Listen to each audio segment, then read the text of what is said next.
I am explaining polynomials chapter, graph questions. Listen carefully. Observe the given graph and answer the following questions. What is the shape of the graph? Shape of the graph. ఈ గ్రాఫ్లో ఇచ్చినటువంటి ఇదిగోండి ఏదైతే ఈ shape ఉందో ఆ షేప్ని మనం ఏమంటారు? పారాబోలా. ఏమంటారమ్మా? Parabola.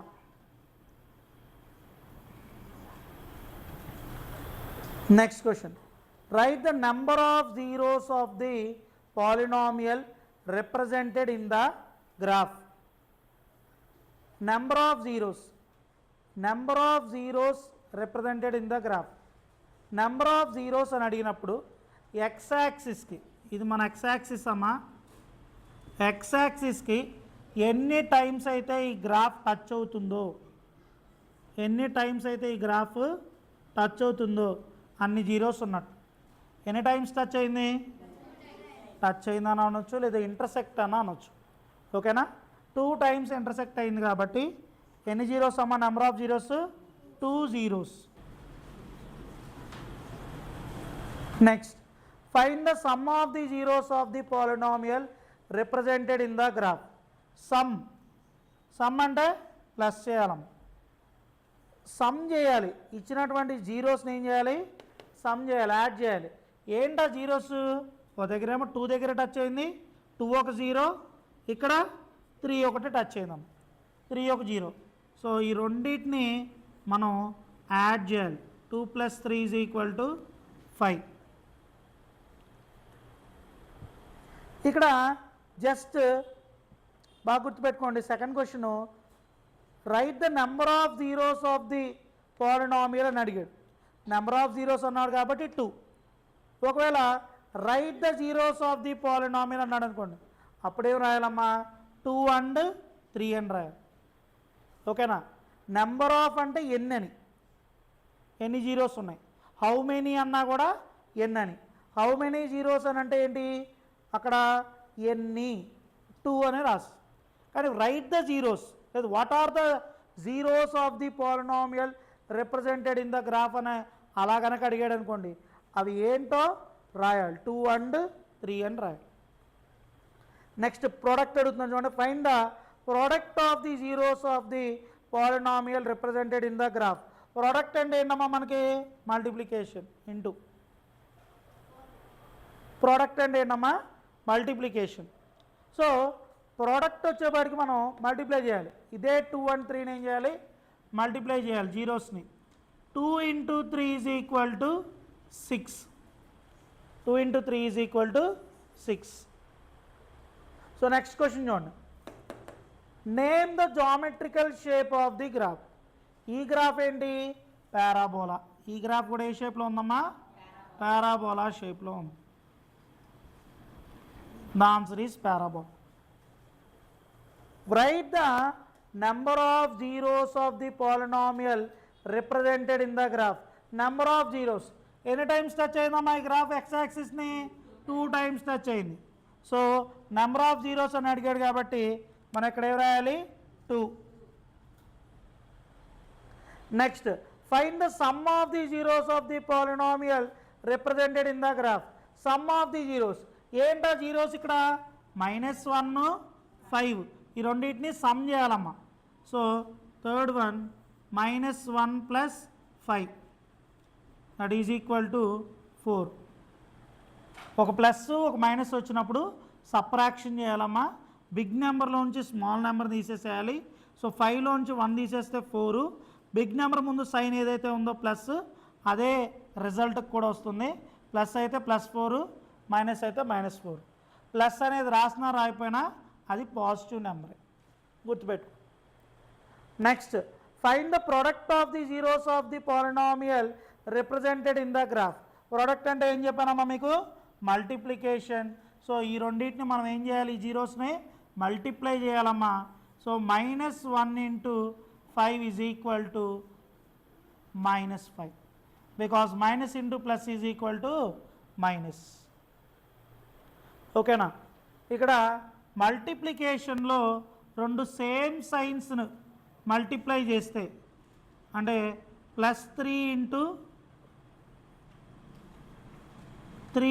3 is equal to 9, -3 into -3 అయినా 9, ఎందుకంటే plus into plus same signs, plus into plus same సైన్స్ని మల్టిప్లై చేస్తే మళ్ళీ వచ్చేది ఏంటమ్మా, రిజల్ట్ కూడా ప్లస్ పాజిటివ్గానే ఉంటుంది.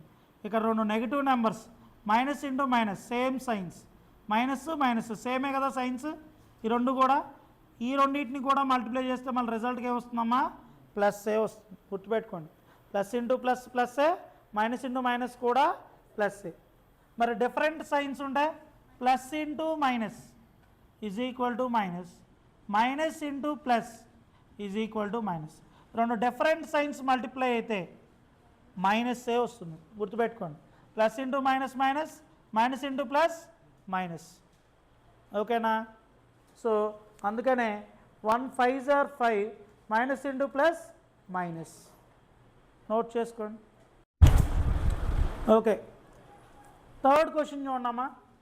What is the shape of the graph in this figure? మీరు చెప్పండి, ఏంటి shape? Parabola. Very good, parabola. Next ఎవరు మాట్లాడద్దు, ఓకేనా? షారుక్ రారా. Right the zeros of the polynomial అని అడిగాడు. ఎందుకంటే నేను చెప్పేది దీని ఆన్సర్. రాయ్ జీరోస్ ఏంటో రాయ్.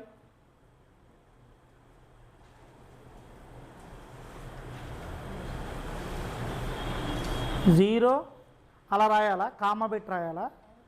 మరి Roy.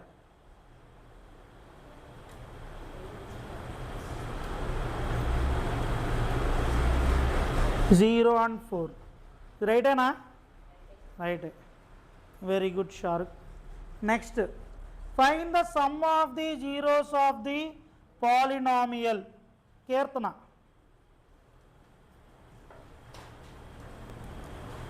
Some of the zeros calculate చేసి రా.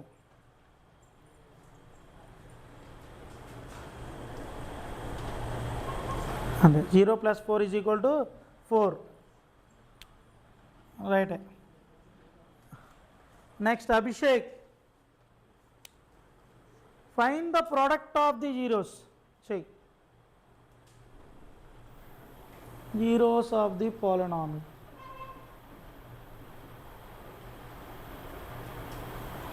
ఎస్, 0 × 4 = 0. Right, very good.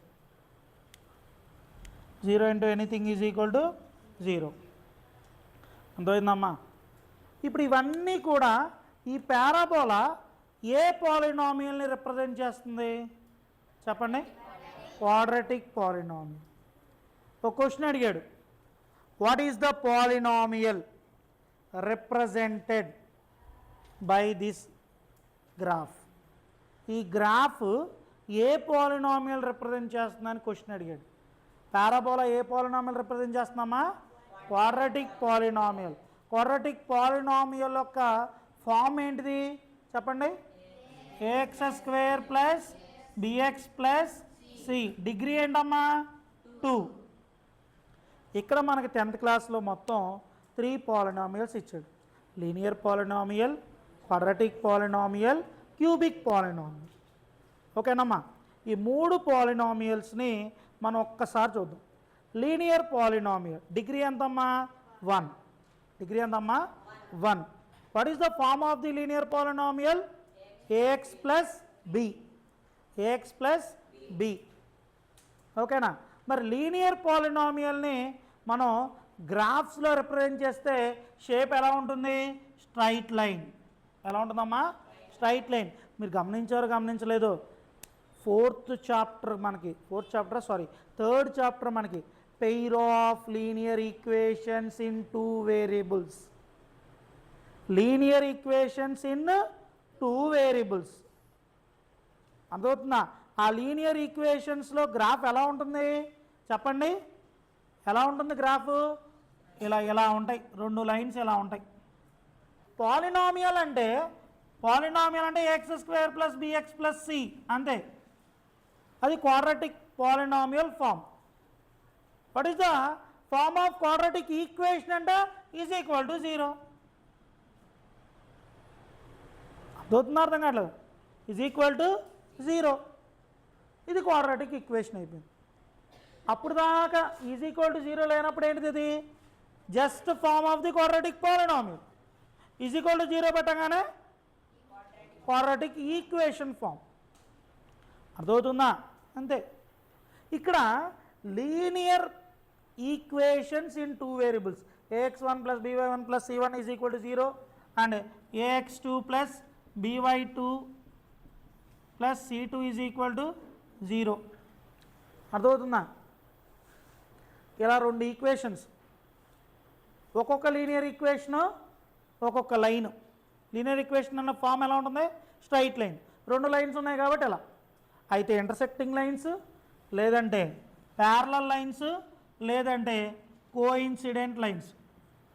లైన్లో లైన్. ఈ మూడింటి గురించి ఎందుకు వస్తాయి, ఎలా వస్తాయి, ఏ సిచ్యువేషన్స్లో వస్తాయి, ఇవి ఒక పర్టిక్యులర్ టేబుల్ ఉంది, ఆ టేబుల్ ఎక్స్ప్లెయిన్ చేసి the next chapter pair of linear equations in 2 variables చెప్పినప్పుడు చెప్తాం. ఓకేనా? అది అందుకని లీనియర్ ఈక్వేషన్స్ ఎప్పుడు స్ట్రైట్ లైన్స్లో ఇస్తారు. అర్థమవుతుందమ్మా? మరి quadratic polynomials, linear polynomial straight లైన్లో ఉంటుంది. క్వాడ్రాటిక్ పాలినామియల్ పారాబోలా షేప్లో ఉంటుంది. క్యూబిక్ పాలినామియల్ వచ్చేప్పటికి ఎన్ షేప్లో ఉంటుంది. క్యూబిక్ పాలినామియల్ గుడ్ ఎలా ఎలా అర్థమవుతుందా? ఆల్రెడీ క్వశ్చన్ ఎక్కిచ్చారు కదా, సో ప్రాబ్లం లేదు. ఎన్ షేప్లో ఉంటుంది cubic polynomial. Cubic polynomial form ఏంటి? ax³ plus bx² plus cx plus d. మరి degree of the cubic polynomial 3. 1 mark క్వశ్చన్స్లో ఇవి కూడా అడగొచ్చు. అర్థమవుతుందా? 1 మార్క్ క్వశ్చన్స్ ఎక్కడో నుంచి ఇవ్వడవు. 1 మార్క్ క్వశ్చన్స్ పేరుకు 1 మార్క్ క్వశ్చన్సే కానీ అసలు సబ్జెక్ట్ ఆ 1 మార్క్ క్వశ్చన్స్లోనే ఉంటుంది. అర్థమవుతుందా? ఈ 8 marks questions, 4 marks questions, models అటు ఇటు అయినా కానీ మనం ఎక్స్పెక్ట్ చేయొచ్చు. కానీ 1 మార్క్ క్వశ్చన్స్ మటుకి కంపల్సరీ టెక్స్ట్ బుక్ అంతా చదివి అర్థం చేసుకొని, అర్థమవుతుందా, దాని మీద అవగాహన తెచ్చుకుంటే తప్పితే మీరు 1 మార్క్ క్వశ్చన్స్ ఆన్సర్ చేయలేదు. Just gun shot answer. ఇక్కడ కూడా అంది, right the zeros of the polynomial. ఇక్కడ కన్ఫ్యూజ్ అవ్వకూడదు. ఇక్కడ రైట్ ద జీరోస్ అనేటి, ఆ జీరోస్ ఏంటో రాయమన్నాడు. అటు పర్ఫెక్ట్గా రాశాడు షారుఖ్. 0 and 4. తర్వాత గ్రాఫే ఎక్కడో ఒక మటుమాయమైంది కదా. అసలు గ్రాఫ్ ఇదమ్మా. అసలు గ్రాఫ్ ఏది? ఇది. ఇగో 0, ఇక్కడ 4. అవేంటో 0 and 4 అని రాయాలంతే. సపోజ్ ఇక్కడ right the number of zeros of the polynomial అంటే 2, లేదా how many zeros of the polynomial అడిగినా 2. గుర్తుపెట్టుకోండి. ఓకేనా?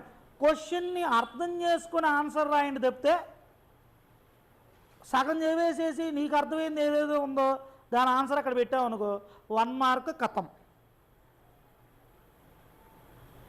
అది ఏదైనా సరే క్వశ్చన్ని చదివి అది అర్థం చేసుకొని పూర్తిగా కావాలి. క్వశ్చన్ని సగం చదివేసి ఇది నాకు వచ్చు మొదలు పెడతాడు, అక్కడ ఏదో ఒకటి మారుతాడు, ట్విస్ట్ లాస్ట్కి వచ్చేప్పటికి మారుతాడు క్వశ్చన్. వీడు ఫస్ట్ చూసేది ఏమంటాడు, క్వశ్చన్ ఇదే అని చెప్పి మొత్తం రాసేస్తాడు. రాసేసి వచ్చింది అర్రే సార్ క్వశ్చన్ మొత్తం చదవలేదు సార్. ఎందుకు అంత కంగారు? చెప్పాక అత్యుత్సాహం అని. అత్యుత్సాహం పనికిరాదు. నీకు వచ్చినా కూడా నువ్వు 1 గంటన్నర 2 గంటలు రాసినా కూడా పేపర్ అంతా కూడా మళ్ళీ తరోగా 1 నుంచి 2 సార్లు చెక్ చేసుకోవాలి. బాగా తెలిసిన వాళ్ళు, నాకు బాగా తెలిసిన వాళ్ళు 1 గంటన్నర 2 గంటల్లో రాసేసేసి ఎగ్జాము. అర్థమవుతుందా? నేను ఇంకా రాయలేదా నువ్వు అంటుంది. అర్థమవుతుందా? తీరా చూస్తే 4 మార్క్స్ క్వశ్చన్లు ఒక 2 రాయలే. అవి ఎక్కడ ఉన్నాయి? ఈ పేపర్ 4 మార్క్స్ క్వశ్చన్లు ఇక్కడ చివరిలో ఉంటే అటు తిరిగి వస్తే 2 ఉన్నాయి అటు పక్కన పైన. ఆ 2 రాయలే. ఈ కింద రాసుకుంటూ వచ్చేసింది. ఇవి మార్కులు పోయినాయి. ఎందుకు కాకుండా ఉంటాయి? అరే ఈ క్వశ్చన్ రాయలేదు సార్ నేను, అయ్యో అని చెప్పి ఏడ్చేస్తుంది అమ్మాయే లాస్ట్ బ్యాచ్. ఎందుకు అంత కంగారు ఎందుకు? అవి వచ్చు మళ్ళీ రాక కాదు, వచ్చి పోగొట్టుకున్నాం. దోతుందమ్మా. రాకపోయినా ఏదో కొంచెం దాని రిలేటెడ్గా రాసినా 1-2 మార్కులు పడతాయి. కానీ నీకు వచ్చి అసలు ఏమీ రాకపోతే ఎందుకు వేస్తాడు 7 మార్కులు? వేస్తాడా? 7 మార్కులు. సో సబ్జెక్ట్ని అర్థం చేసుకొని మీరు ఆన్సర్ చేయండి తప్పితే అర్థం చేసుకోకుండా తొందరపడి ఆన్సర్స్ చేయొద్దు. వచ్చి మార్కులు పోగొట్టుకోండి. రాకపోతే ప్రాబ్లం లేదు, కానీ అది తెలిసి పోగొట్టుకున్నావా మనంత దరిద్రుడు ఇంకోటి లేదు డెఫినెట్గా. అది దానంత బాధ కూడా ఇంకోటి ఉండదు. సార్ రాకపోయినాయిరా బాబు అనుకోవచ్చు, వచ్చిపోయినాయి అనుకో మామూలు బాధ కదండి. వచ్చి పోగొట్టుకున్నాను ఏంట్రా ఈ తెప్పలో. మేము ఆల్రెడీ చిన్నప్పుడు చేసినయే మిస్టేక్స్ మీరు చేయకూడదని చెప్తున్నాం. చదువుతుందమ్మా. మొదలు పెడతాం యుద్ధం. రాసే 100కు 100 అనేవాడు నేను తిప్పి బయటికి రాగానే. డిస్కషన్ మొదలయ్యేది. చదివేవాళ్ళు ఉంటాంగా. చదవని వాళ్ళు అయితే మీరు మాట్లాడమంటారా మా ముందు, ఎగ్జామ్ రాసేసారు వదిలేయాలి, ఎందుకు డిస్కస్ చేస్తారంటాడు వాడు ఇంట్రెస్ట్ లేనాడు. అరే నీతో డిస్కస్ చేయట్లేదు కదా నువ్వు ఆగరా అని చెప్పి 3-4 బాగా చదివే వాళ్ళు అందరూ ఒక గ్రూప్ వేసేవాళ్ళు. ఏపీఆర్ఎస్ పులిగడ్డ ఏంటి, ఏపీఆర్ఎస్ పులిగడ్డ బ్యాచ్ మొత్తం ఏంటి మాది ఎక్కడ హాస్టల్ అనమాట మాది, అవనగడ్డ మండలం. నేను 2 నాగరాజు గారు, లోకేష్, 4-5 ఉండేవాళ్ళం చదివేవాళ్ళం. ఏంట్రా దీనికి ఏమో ఆన్సర్ రాసామని మొదలెట్టేవాళ్ళం. ఆడు దానికి రాసాడు, రే దీనికి ఇది కాదురా ఇదిరా రైట్ అనేవాడికి, అరే అవునరా నేను చూసుకోలేదు అనేవాడాడు. ఈ మార్క్ తగ్గింది అనుకుని సంతోషపడే లోపే ఆడు ఇంకో క్వశ్చన్ చెప్పి దీనికేం రాసామని అడిగేవాడు నన్ను. నేను ఇది రాసానేవాడిని, నేను ఇంకో ఆన్సర్ రాశాను రా అని. వెంటనే ఆడు చెప్పి దానికి ఇది కాదురా ఇదిరా ఆన్సర్ అని చెప్పి. అర్థమవుతుందా? మార్క్ పోయింది. అసలే 99 అనుకున్నాను. మళ్ళీ ఇంకొంచెం డిస్కషన్ స్టార్ట్ అయ్యేది. 98, 95, 92, 91, 89, 85 ఆగేది. అర్రే ఒక్కోసారి పర్లా 99 వచ్చేది. 99 వచ్చినాయని బాలసుబ్రహ్మణ్యం మాస్టర్ గారు అని ఒక ఆయన ఉండేవాడు. 10th class maths. నేను 7th క్లాస్ చదువుతున్నా. ఎంత వచ్చినాయిరా నా జీరు మ్యాథ్స్ అని అడిగాడు ఆయన. మా మాస్టర్ ఏమో మోజెస్ సార్, నాకు ఇష్టమైన సార్ అనమాట ఆయన. మోజెస్ సార్ 99 కొట్టాను, హయ్యెస్ట్ నేనే ఆ 7th క్లాస్లో మ్యాథ్స్. ఎంత వచ్చినాయిరా Subrahmanyam sir 10th class maths sir అడిగారు. మాకు రారాయన అడిగితే నార్మల్గా చెప్పొచ్చుగా నేను 99 సార్ అని ఇట్లా ఎగురుతూ చెప్పా. అర్థమవుతుందా? ఇట్లా 99 సార్ అన్నాడు ఆయన. చాలా క్యాజువల్గా ఆ 1 మార్క్ ఎక్కడ పోయిందో జీరు సరిగ్గా చూసుకోరా అని. 1 మార్క్ క్వశ్చన్లో పోయినాయి సార్, సరిగ్గా చూసుకోవాలరా నా జీరు, సరిగ్గా చూసుకొని రాయాలి, అవుట్ ఆఫ్ రావాలి అని చెప్పి వెళ్ళిపోయాడు నడుచుకుంటా. నేనేమో 99 అని చెప్పి ఎగురుతూ చెప్తుంటే కంగ్రాచులేషన్స్ రా వెరీ గుడ్ రా అని అంటాడేమో అని పాపం సారు వెయిట్ చేస్తూ ఉండేవాడిని. ఆ 1 మార్క్ ఎక్కడ పోయిందిరా నా జీరు అన్నాడు. మెల్లగా ఎట్లా లేచినాడు అలా మెల్లగా దిగి 1 మార్క్ క్వశ్చన్ పోయింది సార్. 1 మార్క్ కూడా చూసుకోవాలరా, 1 మార్కే టఫ్గా అడుగుతారు. ఇది నా 7th క్లాస్ సిచ్యువేషన్. అర్థమవుతుందా? ఇదో నాకు గుర్తొచ్చి చెప్తున్నా. అర్థమవుతుందా? కాస్త ఎక్కువ రాగానే అసలు ఎక్కడ ఆగరనమాట, అసలు ఎక్కడ ఆగరు. నాకే టాప్ వచ్చేసిందని ఎగురుతూ ఉంటారు. వద్దు, ఎగరొద్దు. అర్థమవుతుందా? ఎగరొద్దు. బాగా వచ్చినాయా ఇంకా దాన్ని కంటిన్యూటీ చేసేలా ట్రై చేయండి. ఎక్కడ సబ్జెక్ట్ పోతుందో చూడండి. నేను చెప్తున్నా అప్ టు 10th క్లాస్ వరకు అన్ని సబ్జెక్ట్స్ మనకు ఉంటాయి. ఆఫ్టర్ 10th మన చాయిస్. మ్యాథ్స్ ఇంట్రెస్ట్ లేదా మ్యాథ్స్ని వదిలేయచ్చు, బయాలజీ ఇంట్రెస్ట్ లేదా బయాలజీని వదిలేసేసి ఎంపీసీ తీసుకోవచ్చు, మ్యాథ్స్ వదిలేసేసి బైపీసీయో సిఈసీయో, సిఈసీలో సిఈసీ సిఈసిలో కామర్స్ ఉంది, అకౌంట్స్, అది మ్యాథ్స్. మరి బైపీసీలో లేదా మ్యాథ్స్ అని అంటే ఫిజిక్స్ కెమిస్ట్రీ, ఫిజిక్స్లో డెరివేషన్స్, కెమిస్ట్రీలో ఈక్వేషన్స్, అందులో కూడా మ్యాథ్స్. మ్యాథ్స్ లేకుండా అయితే లేదు ఏ సబ్జెక్ట్, ఎంతో కొంత అందులో ఉంటుంది. కాబట్టి కొంచెం జాగ్రత్తగా 10th క్లాస్ వరకు మ్యాథ్స్ చదువుకుందాం అన్న వాళ్ళు మ్యాథ్స్ని మటుకి కొంచెం జాగ్రత్తగా చేయండి. ఓకేనమ్మా? ఓకే.